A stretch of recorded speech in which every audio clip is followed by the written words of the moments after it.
si Marge, wala siyang alam tungkol sa nakaraan eh. Tingin nga niya yung tatay niya, inosente. Kung hindi yung tatay niya, sino naman ang pinaghihinalaan nila? Sabi ng kaibigan ni Marge, si Gloria. Dad, did Tita Gloria kill Rico's dad? What? Saan mo naman nakuha yung idea niya? Nahuli kayong magkasama, kaya pinatay niya siya. Tama ba ako? Si Juanito ang pumatay kay Rodrigo. And this is the end of our conversation. Ano ba yung importanteng sasabihin mo sa akin? Tungkol sa pamilya ko. Kay Juanito Flores. Paano mo nalaman? Alam ko na ang lahat, Marieta Flores. Hi, Marietta. Totoo ba yung chismis? Wala na daw kay ni Rico? Poor girl. Marge? What's wrong?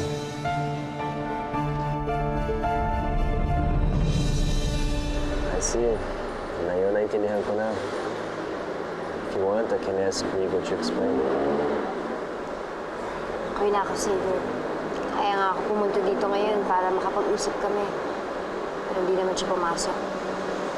Gusto mo samahan kita sa bahay nila? Alam mo, siguro nga panahon na para kausapin ko ang mami niya. Hindi ko lang alam kung ano sasabihin ko. Sigurado magagalit yun sa akin.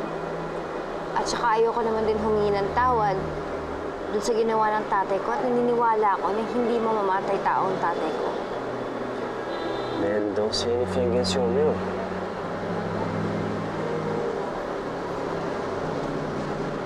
Xavier, kung ikaw si Rico, mapapatawad mo ba ako kung malaman mo na ang tatay ko ang pumatay sa tatay mo? Because you didn't tell me the truth? First reaction siguro, pero I live the present, Marge. Patatawarin din kita eventually. Sana pareho kayo ni Rico. Sana mapatawad din niya. You should, if he really loves you. If not, may iba pang lalaki na magmamahal sa'yo ng totoo. Men who will accept you for who you were in the past and who you are now.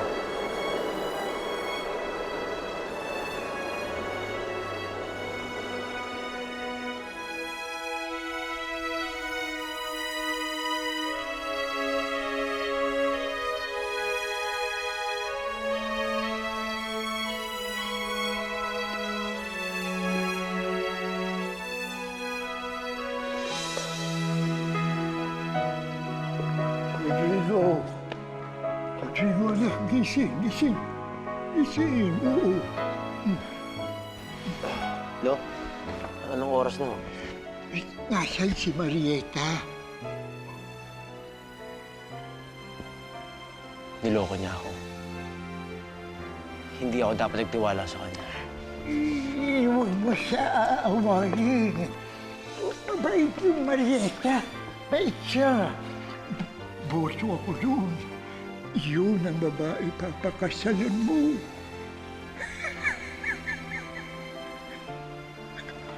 Lo, tara na po, Lo.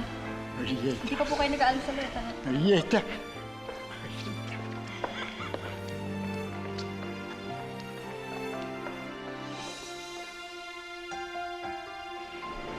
If you love me, you let me explain. Mapakinggan mo ako. Paano pa kita mamahalin? Kung wala na akong tiwala sa'yo.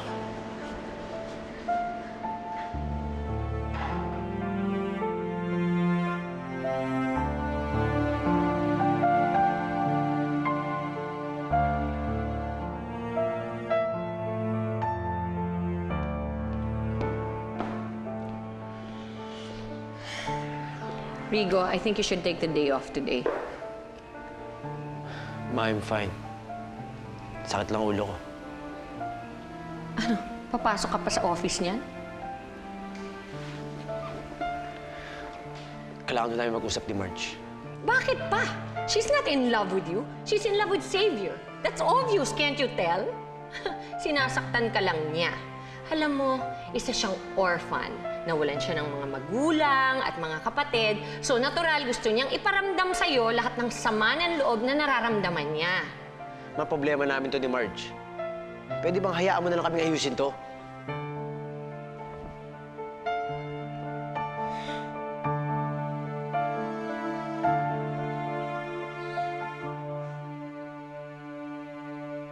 Alam mo, Joy, masama yung kutob ko na kilala natin na nagsumbong kay Rico. Ho? Hindi naman siguro. Bakit hindi? Eh di ba tayo-tayo lang naman ang tao dito? Tayo-tayo lang nakakaalam ng sikretong yon. Ako, si Sita, ikaw dahil sinabihan ka ng kapatid mo, di ba? At pati ang kuya mo. Ano ibig mo sabihin? Ikaw nagsabi kay Rigo, no? Magnanakaw ako, hindi ako tsismoso. At bakit hindi? Ha? Bakit hindi ako magdududa sa'yo? Di ba ayaw mo sa kapatid mo? At hindi sikreto yung Bakit ako alam bang ng lahat dinidiin yun, mo? di ba? Hindi mo tanongin yan si Joy. Ako lang ba pwede maglagay dito, ha? Ako? Bakit ako? Bahala nga kayo dito! Wala akong pakialam kahit anong isipin niyo! Tingnan mo tong kapatid mo. Bastos talaga, animal. Bastos! Alam mo, Joy, sigurado ako eh. Yan ang nagsumbong kay Rico. Kumilos squatter talaga. Kapal.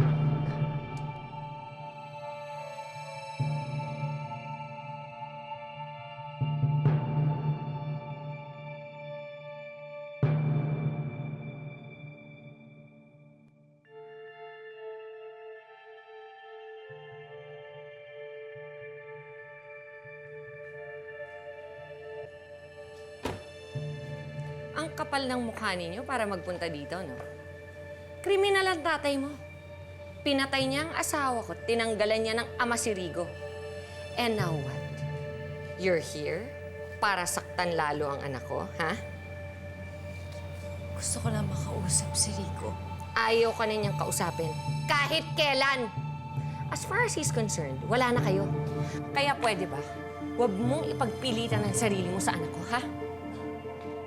Rico! Rico! Kulit mo, ah. Guard! Lumabas ka dyan! Gusto Guard! ko makausap! Rico! Guard, ilabas niyo tong mga to! Mga kriminal! Lumayas ka na! Ano? Hindi ka alis? Rico! Guard! Rico, lumabas ka dyan! Hindi ka ba nakakaintindi, ha? My son doesn't want you anymore. At walang puwang sa mga kriminal dito sa bahay namin. Get out! Guard! Guard! Rico! Lumabas ka dyan! Be a man! Lumabas ka dito! Get out! Get out! Don't touch! Rico! At ito tandaan mo, ha? Hoy, babae! Kinakausap pa kita. Ito ang tandaan mo. Huwag na huwag kang aasang babalikan ka pa ng anak ko. Dahil ayaw na ayaw ni Rico sa mga sinungaling, sa mga di pwedeng pagkatiwalaan, at mga taong galing sa pamilyang kriminal na katulad mo. Yes, Marieta Flores, I'm talking to you, little girl. Ha! Don't ever forget, my son has no room in his life for you.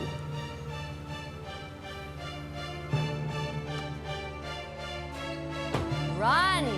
Run, tulad ng ginawa ng tatay mo. Goodbye, Marieta Flores! Disappear forever!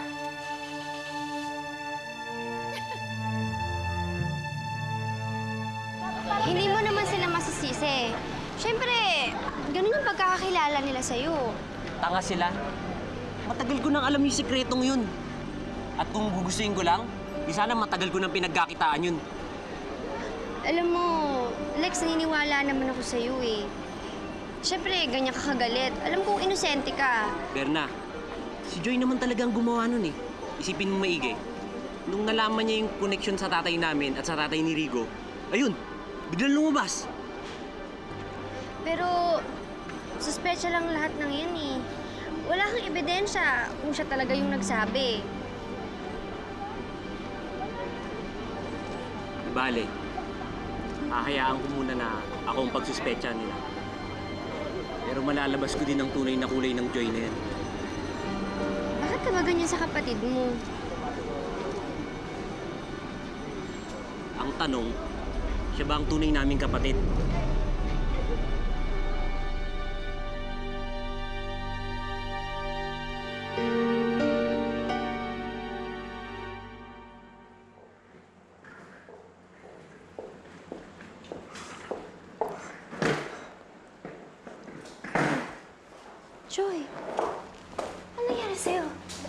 Ate, wala daw, huwag mong pansinin. Si Baby Faye? Nagtalo ba kayo ni Felix? Hindi. Ate, ano kasi, si Nanay Melly. Nanay Melly, ano nangyari? Kung ano-anong masasakit na salita yung sinasabi niya sa akin. Tapos, pilit niyang pinag-aaway kami ni Kuya Felix. Kung hindi ako yung pinagdududahan niya, si Kuya Felix naman. Ate, alam ko naman na hindi niya kami tanggap dito. Pero alam mo yun, sana hindi niya ako alipustahin. Lalong-lalo na sa harap ng anak ko. Sasabihan ko siya, ha? Naku, ate, wag na. Hindi, okay lang ako. Baka magkaroon na naman kayo ng hindi pagkakaunawaan. Ayoko mangyari yun. Tsaka, alam ko naman, marami kang iniisip tungkol sa Rico ngayon. Gusto ko lang sana malaman mo na kung ano yung tinitiis namin para sa'yo.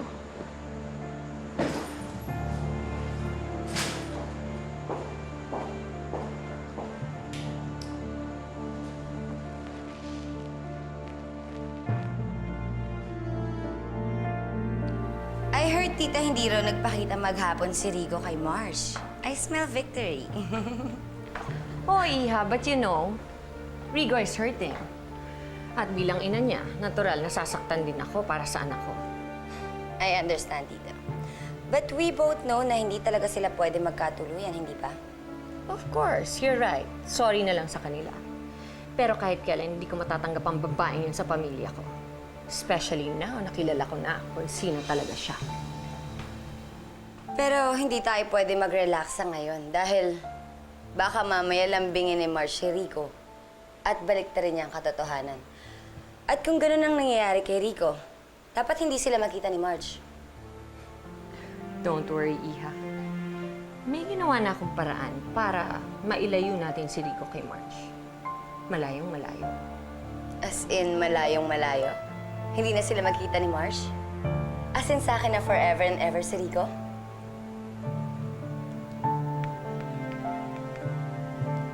Watch. Teka lang ha, baby. Teka lang ha. O baka mahulog ka. Hello? Hello, Marge?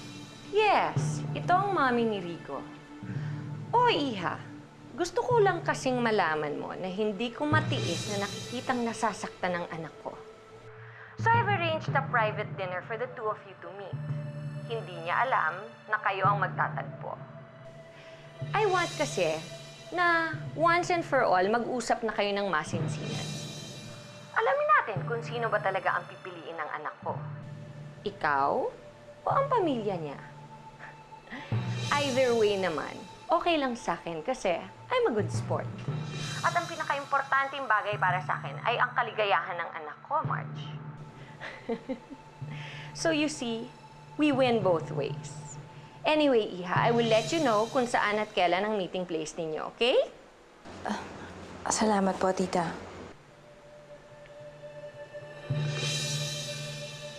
Mabubulok siya sa kahihintay. Sa ngayon, malayong malayo na si Rico. And she had no idea. Nay. Nak, wag na kung tungkol to sa mga kapatid mo. Dahil baka hindi mo magustuhan yung sasabihin ko.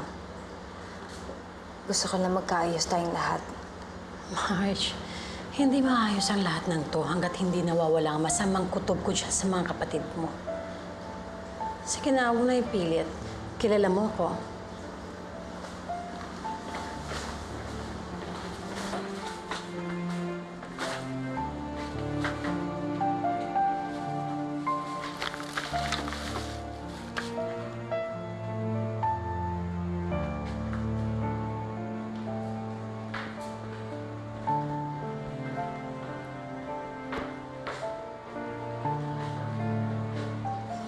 Sige na.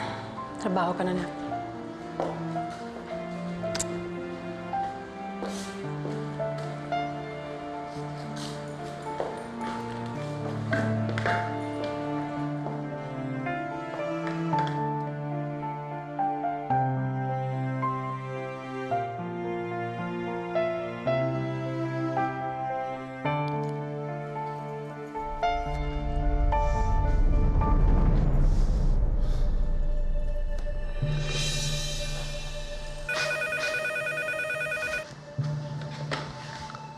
Hello?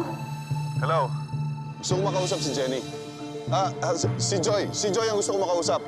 Hello, sino to? Ano ba talaga katotohanan? Sino si Jenny?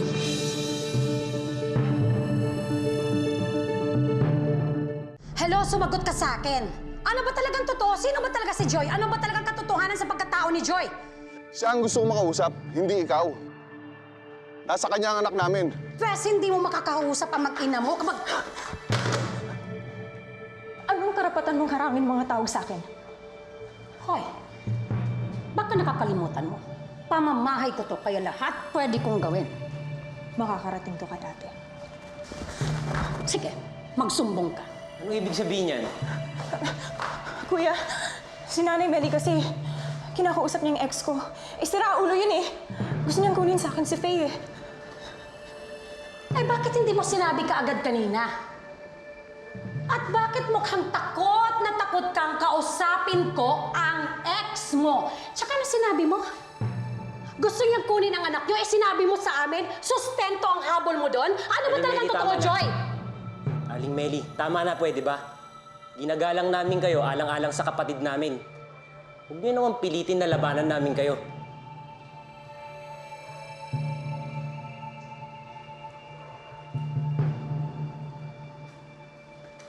At ikaw, hindi porket pinagtatanggol kita sa matandang yun, ibig sabihin absyelto ka na. Lalabas at lalabas din ang buong katotohanan tungkol dyan sa pagkatao mo.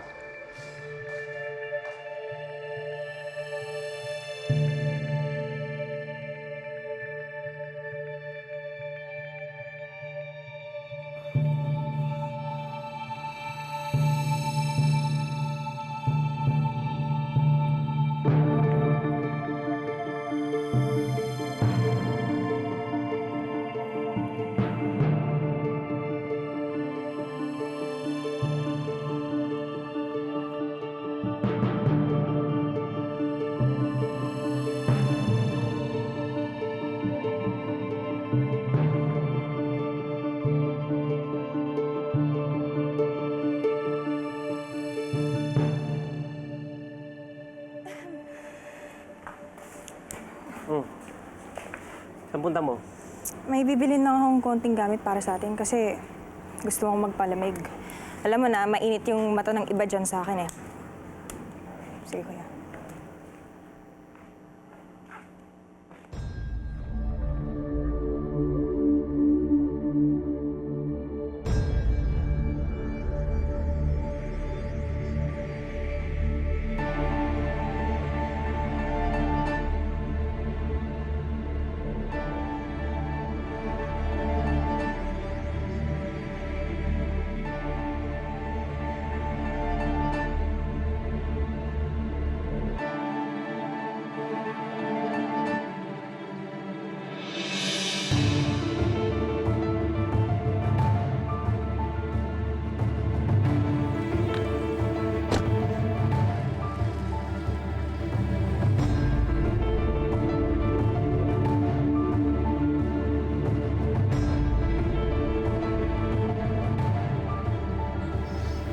Mama, mama! Taxi, taxi, taxi! Ay! Mama! Para! Taxi.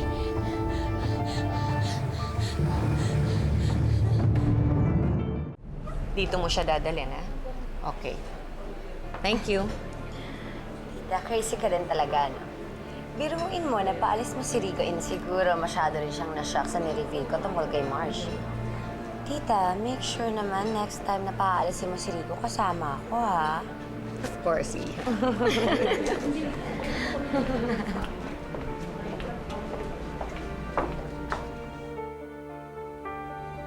Sige, ma.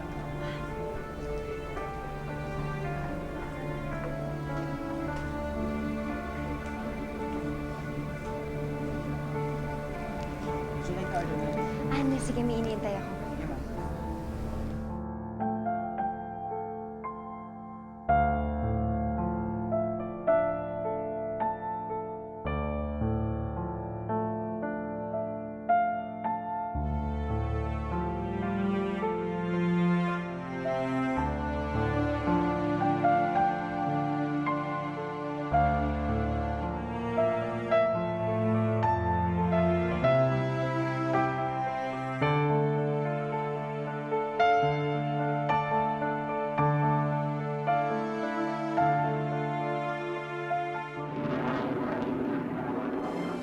Naglalagay ka pa ng pader sa pagitan natin kasi nasa isang bahay lang tayo. Gusto lang kitang proteksyonan sa mga taong gustong manloko sa'yo.